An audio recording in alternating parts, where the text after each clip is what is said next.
Alright, clap your hands again if you've ever heard someone say, or if you've been told, don't forget to say thank you. Okay, so a lot of us. To those of us whose parents never forgot to remind us to use our manners, showing gratitude with those two simple words was never difficult. But when you think about it, when do you normally say thank you? After you receive a gift, after you get a compliment, after you get your meal, very obviously gratitude-worthy times. But why is it so encouraged that we're grateful for such obvious things instead of all of the small, underlooked, and underappreciated things? Good can always be found in every situation, and I know you're probably thinking of several experiences you've had that seem to have no positive aspect whatsoever, but you only believe that because you haven't heard this talk.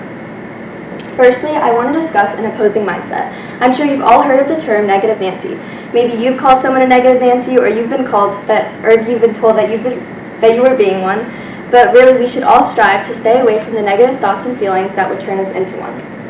I need to break it to those of you who like to plan your days meticulously, because while I do the same, it's important to recognize that each day holds unpredictable experiences. It's the way that you choose to react to those unpredictable experiences that's going to determine how your day goes. I honestly don't have to ask you all to imagine this because I'm sure you've probably experienced it. But anyways, imagine that at work, a customer is rude to you, and you get so frustrated that you can't fight back because the customer is always right. So now you're aggravated the rest of your shift, you're rude to your coworker, and then you take all of that home with you and you snap at your mom. You have now chosen to ruin your mood and your night. But your coworker, who you were rude to, didn't let your negative attitude affect her night, so she went home and had a better night and a better shift than you did. If you can relate to feeling regret for taking your anger out on others, which I know you all can, I'm going to talk a little bit about why you do it. So, negative thinking leads to decreased cognitive functioning. When you're having so many emotionally charged thoughts that are most often negative ones, the part of your brain that hasn't really evolved, your limbic system, takes over, and your prefrontal cortex has energy diverted from it. For those of you who don't know, that part of your brain is responsible for all cognitive functioning, logical thinking, and organization. So it makes sense why you can't think logically and why you do things you otherwise normally wouldn't do when you're having these negative feelings. You also know that that your brain is important in all other functions aside from your cognitive functioning. So negative feelings are also going to have an effect on other parts of your body. Your systems get overused, and a ton of energy that would normally be used for maintaining a strong immune system goes into those negative feelings. Now you're going to be getting sick way more often, and then you're going to be mad that you're sick, and it's just going to cause this big negative cycle. Hopefully you don't think that having those negative feelings is an appropriate reaction just because it seems like it at a certain time. But I know that I used to. In the past, I've had to see a few therapists, and I've always ended up discussing the idea that humans can find comfort in negative feelings. Now, what do I mean by this? Well, if you're feeling sad often, you become so comforted by it because it gets to be something that you become used to. If you can relate to this, then you know what I'm talking about, but if you can't, it's okay. Because basically, whenever this happens, you kind of just get really uncomfortable with feeling happy or having positive thoughts, that you do what you can to revert back to those negative feelings. Unlike negative thinking, practicing gratitude every day is scientifically proven to increase both happiness and health, which are things that people spend most of their time striving for. When you open your mind to all the things you didn't realize you should be grateful for, you're also helping your heart. This article from UCLA Health says several studies show that a grateful mindset positively affects biomarkers associated with the risk for heart disease. A 2021 review of research also finds that keeping a gratitude journal can cause a significant drop in diastolic blood pressure, the force your heart exerts between beats. Heart disease isn't something small, so if being grateful for all of the small things can reduce your risk of it, why not make the change? Gratitude is also related to happiness. When you're practicing gratitude, your levels of dopamine and serotonin rise, which, if you remember, those are hormones that are associated with feelings of happiness and pleasure.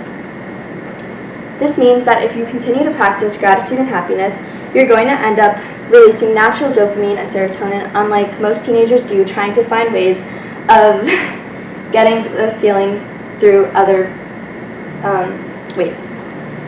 You don't have to be rich and famous to be grateful. I know that as teenagers on social media, we often see influencers and celebrities living luxurious lives and having all of these fun experiences. But gratitude is for everyone. Even celebrities practice it. And I know you may be thinking, well, obviously it's easy for them to be grateful. They have all of these very big things to be grateful for. But Oprah argues, I got everything because I practiced being grateful. Being grateful for things that you have in the present only makes you a more grateful and deserving person for the things you get in the future. Self-made millionaire Tony Robbins also says that establishing gratitude first thing in the morning not only helps him have a more successful day ahead, but it also staves off anger or fear that can lead to poor investing or life choices.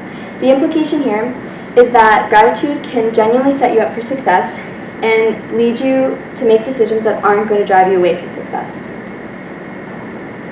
I don't believe in bad days because I think that when you categorize a day as a bad one, you're implying that there was absolutely no good in it, it didn't teach you anything, and it was a complete waste of your time. I know I've stated tons of reasons why you should ditch negative thinking, but how can you actually rewire your brain into thinking in this no such thing as a bad day way? Well, waking up in the morning is something to be grateful for in itself. When you wake up, you're given the chance to make your day a good one and the freedom to do whatever you want with it. If you can acknowledge this first thing in the morning, you're already one step closer to achieving success and happiness. If you want a physical way of incorporating gratitude in your day, you should consider writing a gratitude journal. It's up to you whether or not you want your goal to be 5 things, 10 things, or 50 things that you're grateful for in a day, but regardless, the benefits are the same. This article that comes from Vogue says recent studies show that engaging in an intentional daily practice like gratitude journaling can lead to better sleep, ease anxiety, boost immunity, and even soothe physical pain. And it can lead to greater long-term happiness and more general satisfaction in life overall. It can be argued that my previous statement that there's good in everything is not applicable to all situations. However, it's something I want to touch on because I feel strongly that there's always something good in every situation. The death of a loved one can be really heartbreaking, and in no way am I trying to say it's a good thing, but from personal experience, I've learned that you can always learn something from it. After losing my cousin to poor health and excessive alcohol consumption, I realized that it was imperative that I prioritize living a lifestyle full of balanced and healthy decisions. At my grandpa's funeral, my mom and her sister talked for the first time since an argument they had 6 years prior, which wouldn't have happened if they didn't have to comfort each other. Obviously, the circumstances of these situations are not ideal, but regardless, they taught me things that I've grown from. Even old friendships can give you things to be grateful for.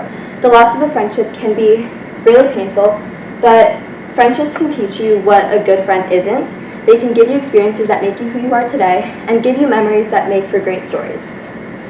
Lastly, this TED Talk in itself is something to be grateful for. We're given the opportunity to practice public speaking, a very valuable skill, as well as discuss topics that we're passionate about or interested in. Even the fact that we can physically stand up here and give our presentations is something to be grateful for. In summary, I hope you use the next time you say thank you as a reminder to practice gratitude every moment after that. I encourage you to be grateful for your past, present, and future friends, the car you drive, the computer you stress over your homework on, the fact that you can see and hear me, and everything in between. Thank you.